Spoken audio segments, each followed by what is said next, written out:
একটু যত্নে রাখা উচিত।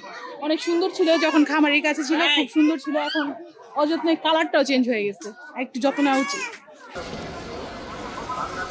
জাতীয় চিড়িয়াখানার L07 শেডের ভেতরে রয়েছে বহুল আলোচিত এলবিনো জাতের মহিষ ডোনাল্ড ট্রাম্প। দুটো বড় ফ্যান নিশ্চিত করা হয়েছে তার সেবায়। আর ঈদুল আজহার ছুটি শেষ হয়ে গেলেও সেই আলোচিত ডোনাল্ড ট্রাম্পকে দেখার জন্য এখনও আসছেন দর্শনার্থীরা। তাদের কেউ বলছেন তীব্র রোদ ও গরমের কারণে মহিষটির শারীরিক অবস্থা আগের তুলনায় কিছুটা অবনতির দিকে যাচ্ছে। আবার কর্তৃপক্ষ বলছেন তার পরিচর্যার জন্য নেওয়া হয়েছে বিশেষ ব্যবস্থাপনা।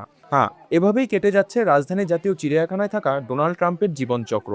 এখনও চিড়িয়াখানার দর্শনার্থীদের আগ্রহের কেন্দ্রবিন্দুতে রয়েছে বহুল আলোচিত অ্যালবিনো জাতের মহিষ ডোনাল্ড ট্রাম্প। অতিরিক্ত জনসমাগম ও সম্ভাব্য বিশৃঙ্খলা এড়ানোর পাশাপাশি বিরল প্রজাতির প্রাণী হিসেবে সংরক্ষণের স্বার্থে মহিষটিকে 7 নম্বর শেডে রাখা হয়েছে।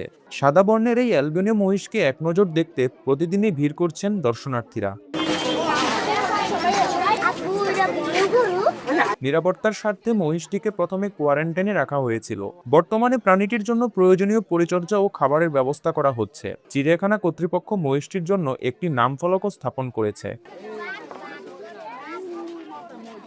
অতিরিক্ত গরম থেকে সুরক্ষা দিতে মহিষটির পাশে দুটি টেবিল ফ্যান স্থাপন করা হয়েছে। পাশাপাশি এর সার্বক্ষণিক পরিচর্যা ও পর্যবেক্ষণের জন্য চিড়িয়াখানা কর্তৃপক্ষ 2 জন কর্মীকে দায়িত্বে নিয়োজিত রেখেছে। বিরল জিনগত বৈশিষ্ট্যের কারণে মহিষটির লোমের রং এমন হয়েছে। বিশেষজ্ঞদের তথ্য অনুযায়ী প্রতি 10 থেকে 20,000 মহিষের মধ্যে মাত্র একটি এ ধরনের বৈশিষ্ট্য বহন করে। বিরল এই ঘটনাটি সামাজিক যোগাযোগ মাধ্যম সহ বিভিন্ন মহলে ব্যাপক আলোচনার জন্ম দিয়েছে। দর্শনার্থীদের কেউ কেউ দাবি করেন মহিষটির অবয়ব ও চুলের বিন্যাস তাদের কাছে যুক্তরাষ্ট্রের প্রেসিডেন্টের কথা মনে করিয়ে দেয়। সবই মিল আছে, আমি তো অমিল কিছু পাচ্ছি না, শুধু শিং দুটো ছাড়া। শুধু শিং দুটো ছাড়া তো একটু আপনাকে দেখে বলি, একটু সাইড দেখে বলি, মানে শিং দুটো ছাড়া সবই মিলেছে। সবচেয়ে বড় মিল হচ্ছে আপনার ভাবমূর্তি, অ্যাটিটিউড সেম টু সেম। যে তার যে অ্যাটিটিউড এবং তার যে অ্যাটিটিউড একদম কোনো 19-20 নাই।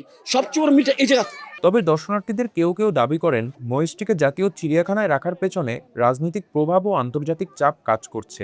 অবশ্যই রাজনৈতিক হস্তক্ষেপ, নাইলে কুরবানির নামে কিনেছে। আমরা আগেও দেখেছি মেসির নামে, বিভিন্ন রোনাল্ডোর নামে, বিভিন্ন নামে গরুকে নামকরণ করা হয়। এটা জাস্ট একটা মানুষের মনের আবেগ।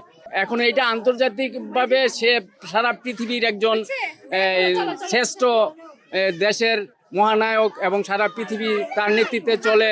সে সারা পৃথিবী শোষণ শাসন করে গরিব দেশগুলোকে শোষণ করে খাচ্ছে, যার জন্য তার নামের উপরে যদি এটা কুরবানি হয়ে যায় তাইলে এটা হয়তো তার একটা মান সম্মানের হানি হয়। আমি মনে করি একটা বৈশ্বিক চাপ আছে।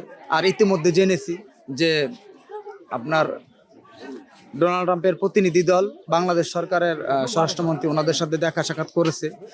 এটাকে যেন কুরবানি না দেওয়া হয়, একটা চাপ ছিল, যার কারণে সরকারি হস্তক্ষেপে স্বরাষ্ট্রমন্ত্রীর বিশেষ করে তার হস্তক্ষেপে এটাকে নারায়ণগঞ্জ থেকে তার মালিকের কাছ থেকে এটাকে এখানে কিনে আনা হয়েছে। তীব্র রোদ ও গরমের কারণে মহিষটির শারীরিক অবস্থা আগের তুলনায় কিছুটা অবনতির দিকে যাচ্ছে। চিড়িয়াখানা ঘুরতে আসা দর্শনার্থীরা দাবি করেন প্রথম দিকে মহিষটির শরীরে যে উজ্জ্বল বর্ণ দেখা গিয়েছিল সময়ের সঙ্গে তা কিছুটা ম্লান হয়ে আসছে।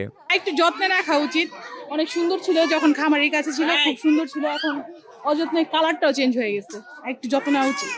তবে এটা অযত্ন অবহেলা আমরা যে প্রথমের দিকে যে ছবিটা বা ভিডিওতে দেখছি মনে হচ্ছে যে কিছুটা একটু ব্যতিক্রম করছে। এর আরো যত্ন করা দরকার, অথবা যদি বাংলাদেশ সরকার চায় এটা তার আগের মালিকের কাছে ফিরিয়ে দিবে তাও করতে পারে। এটা সরকারের নিজস্ব ব্যাপার, আমরা এই বিষয়ে বলতে পারি না, তবে এর যত্ন করা দরকার। কৌতূহল, বিস্ময় ও নানা গুঞ্জনের কেন্দ্রবিন্দুতে থাকা এই অ্যালবিনো মহিষ এখন শুধু একটি প্রাণী নয়, জাতীয় চিড়িয়াখানার অন্যতম আকর্ষণে পরিণত হয়েছে। বিরলে প্রাণীটিকে এক নজর দেখতে প্রতিদিনই ভিড় করছেন শত শত দর্শনার্থী।